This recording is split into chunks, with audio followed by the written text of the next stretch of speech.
So, if you've been keeping up with the news at all, you know that the United States is getting ready to launch its next generation space ship in the form of Artemis, or that's the name of the mission, or the SLS, which is the name of the actual full uh, ship, and that's the Space Launch System. But what most people don't realize is that the SLS is very much an iterative thing. It was iterated from Space Shuttle Tech. It was iterated from a canceled program that was the immediate predecessor called Constellation. And there are many things that were designed or planned for Constellation that were repackaged and rewrapped into the SLS under President Obama. So the basis for all this really starts back at the Space Shuttle Columbia disaster in 2003, where we lost 7 astronauts on re-entry, and it became a politically viable thing to then all of a sudden be against the space shuttle. Now, I'm not here to defend or critique the space shuttle, but it is very well accepted and known that space shuttle as a concept was a failure, and in that it was designed to be reusable, and the thought was that by making most of the craft reusable in the form of the solid rocket boosters reusable, in the form of the orbiter being reusable, and many other things, that it would reduce the cost of the spacecraft. Now, once again, the concept was a good one, and very many things come off of that concept that were inspiration for later things. But the shuttle program, as much as I love it as a concept, was a failure. Now, it was amazing. It was an amazing piece of technology. It was an amazing craft. It had amazing launch capacity, and it was just cool. And I mean, the shuttle was my first spacecraft as a child, and it will always have a special place in my heart. But I can also accept that as a concept, it didn't work out the way they had planned. So, fast forward to 2003, we have had one launch failure in the form of Challenger in 1986, and we had one re-entry failure in the form of Columbia in 2003, and it had been decided that the space shuttle was old. Now, that is only a half truth. The space shuttle was old only insofar as the technology that was being used in it, like the computers and such, were older, an 80s era or even 70s era tech. But the craft itself was completely refurbished after every launch, and it's not entirely true to say that it was just old, like we were flying around in rickety spacecraft. They were still amazing machines, and they would be amazing machines this very day if they were still flying. But it became politically viable to design something else. So in 2004, plans began getting worked up, and laws were passed so that in 2005 the Constellation program was born, and it would last until the first couple years of President Obama's presidency, for a variety of reasons. But basically what the goal of the Constellation program is to go back to the drawing board, pick out what worked from the space shuttle program, pick out what didn't work, and also go back in history and pick out things that perhaps did work pretty well in things that predated the shuttle. So that's why the Constellation, if you look at it, is very much a combination of the best of the shuttle and the Saturn programs as a whole. And so if you look at the Constellation booster, particularly the Ares 5 or the Ares 4, the Ares 4 is particularly interesting right now because of the SLS Block 1 that's currently they're trying to lift off. Look extremely, extremely similar. And they also kind of have a certain look of looking like the Saturn V. So basically what they did was, especially in Constellation, they decided to take the boosters and main fuel tank of the shuttle and put the second and third stages of a Saturn V basically on top of it and roll on. And that was kind of where they started, and it rolled on until the commission, the Augustine Commission, re-evaluated the viability of the program and decided that it wasn't viable and they needed to go cheaper. So some of the things that were changed were the engines were changed from RS-68 engines on the Constellation program to RS-25 engines on the SLS program, which the reason that's important is because the RS-25 engines is what the space shuttles themselves use, the actual orbiters. If you look at the back of a shuttle, an orbiter, the shuttle is the whole thing put together, the solid rocket boosters, the center fuel tank, and the orbiter. If you just have the named ship off by itself, it's called the orbiter. If you look on the back of the orbiter, you have three main engines, and that's three RS-25 engines. So the SLS took kind of the concept from Constellation, which was to have 5 or 6 RS-68 engines on the bottom of the main center fuel tank, to taking and having 4 RS-25 engines on the bottom of the center fuel tank.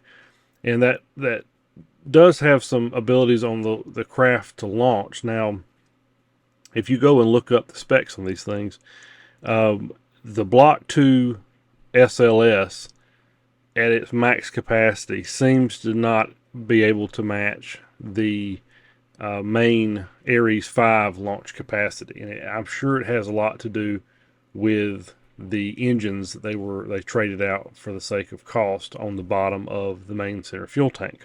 If you look up the SLS Block 2, the full Big Daddy, it is rated, according to what NASA says, to be able to put 130 metric tons in the LEO, which is low Earth orbit. If you were to look up the Ares 5 designs, it says it would have been able to put 188 plus metric tons into LEO. So either way, the Ares 5 was to be a bigger, badder rocket than what we're getting right now. And that's neither good nor bad per se, because it is a question of, you can design a rocket that can lift as much as you want it to, but the question is, are you going to actually use that capacity? Because there's lots of other things that play into the size of cargo, satellites, payloads, whatever you want to call it. There's lots of things that play in the designs of those craft, not just how big can we make it. So it's very interesting that if you go and look at the SLS was designed to be able to reuse even more parts from the space shuttle program than supposedly the Ares program was supposed to use, or the Constellation program was supposed to use. But it ended up being very, very similar. And I'm not going to say that there's not any differences, because absolutely there are differences. But it's very much more similar than you would think it would be, considering they build it as a new program.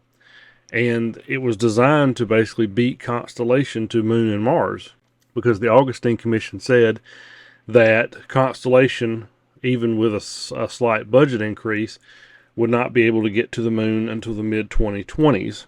And the goal was to get to the Moon by 2020. Now, the irony there is that SLS, designed to replace the Constellation to do things faster, did not meet the Moon deadline by 2020. And it's very possible that it will not meet the lunar deadline of the mid-2020s, and if it does, it may be on the skin of its teeth. We hope that the launch that we're trying to do right now, that as I'm recording this, the launch was scrubbed today for the first attempt, but we hope that it will absolutely. I do not want the SLS to fail, but it's an example of how inefficient government can be, and how it's hard for entities like NASA to be jerked around by the mandates of Congress and or president. But additionally, the similarities go a step further, in that the Orion capsule that we have designed, we have tested. It is human spaceflight capable. There's one on top of the Artemis 1 rocket sitting on the launch pad right now. Is that the Orion capsule was originally designed for the Constellation program, and this very much plays back into what I said earlier about the using the best parts of both programs, and the best part of the Saturn program was the capsule and all that goes with it. Though the space shuttle looks very cool, and maybe one day we'll return to a similar type of spacecraft, it is extremely expensive to operate a spacecraft like that, especially one when you think about you're returning to Earth and you have a huge, huge spacecraft with people crammed up in the front of it.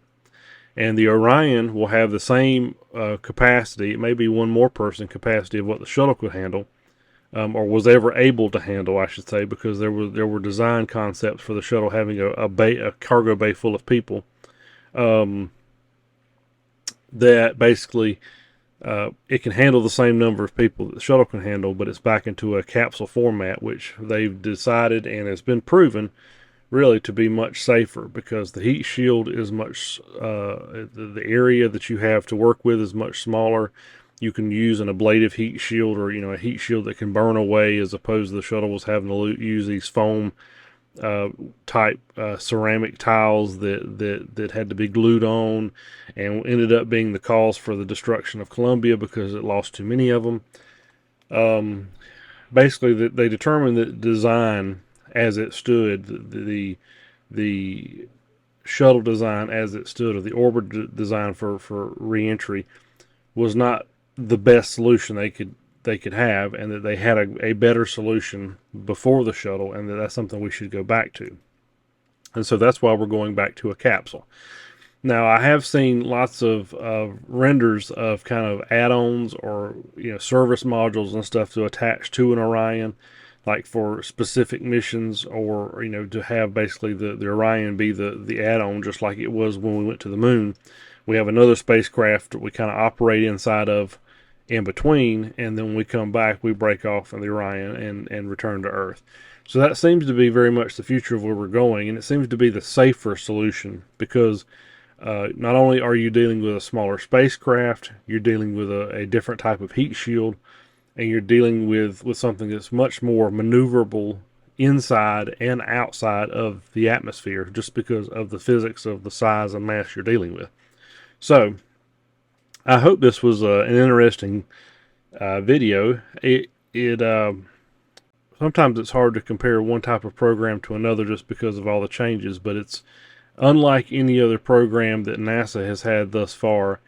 Can you track the DNA directly from STS, which was the space shuttle, Space Transport System, STS to Constellation to SLS, and even from Saturn and Gemini and Mercury, all the way through. There's 60 years worth of NASA blood, both in the Constellation and by default in the SLS, because of it taking the best of all NASA has been able to do and design a rocket that really is unsurpassed in how much tonnage it can put into orbit. And let's hope we get to the point where we can use a Block 2. The whole design for this is to be able to have a core rocket design that can be added and changed on top of. It's very similar to the Saturn, and that you can go find different types of Saturn rockets, that small ones and big ones. So there's a Saturn 1B that could just haul people, and the Saturn V was the big dad that could do it all. And we're very much returning to that, to where if we're going to launch a small set of satellites, or that NASA needs to launch a small set of things, they can use the smaller Block 1. And if they need to launch a bigger thing, they can use the Block 2. But it's all modular, and they can use the same core and just change the second and third stage pieces of the rocket, and still have a system in place where the items can be mass produced, can be produced at a cheaper cost, but also have those specialized parts on top, whether they be cargo, human space flight, or whatever. But also we're in a whole new age, in that in 2011 and 2004, the private space industry as it exists today did not exist, and it really is a testament to what SpaceX has been able to do in the past 10 years, as far as creating a cheap, reliable, reusable rocket in the Falcon 9 to carry items and people into LEO, and also the so far just the one flight of the Falcon Heavy performed perfectly, and it shows it was able to throw a car out into heliocentric orbit basically. And I've seen different estimates of where the thing is going to end up. I've seen things where it said that eventually Mars is going to catch it and pull it in, and I've seen things where Earth is going to catch it and pull it in, or that the sun may catch it. I don't know what the end of that is. I haven't looked into it recently, but still, just imagine you're taking a car and you're slinging it out past the pull of gravity, past further than any human has ever traveled away from the Earth. That car is there, or what's left of the car is there. So it's an amazing thing. And the very fact that we have a private space industry to rely on, and it's able to take all the technology, all the frontiers that NASA pushed, and now take and make them cheaper, reusable, more reliable, and really hone in on the process while NASA continues to push a frontier and taking us to asteroids and back to the lunar surface, to asteroids, to Mars, and beyond. So the future of the space program is bright, provided we can keep Congress and the president from changing and muddling with it every 4 years. Every time there's a new president, that something changes. It's very hard. Rocket science is hard. People act like it's not, and it's the hardest thing we can do as a human. Where we are literally leaving our planet.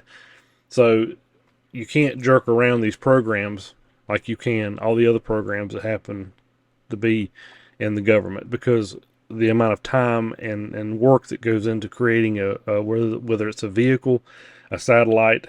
Perfect example is James Webb. James Webb started 30 years ago and just now got to the Lagrange point and has been able to take pictures of what it was designed to do. It takes long periods of time to make these things happen. So we can't keep jerking NASA around like we have, because that's the reason it's taken this long to get this far. That's why the SLS, if it meets the mandate of hitting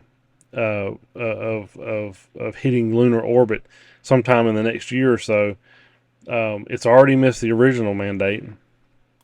It's probably going to miss the Aries mandate or the constellation mandate.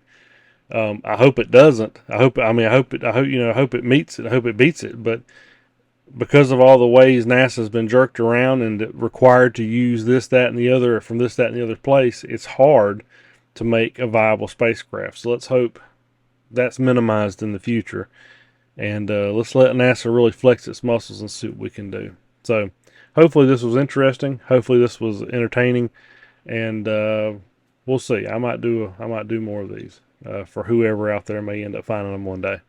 So until next time.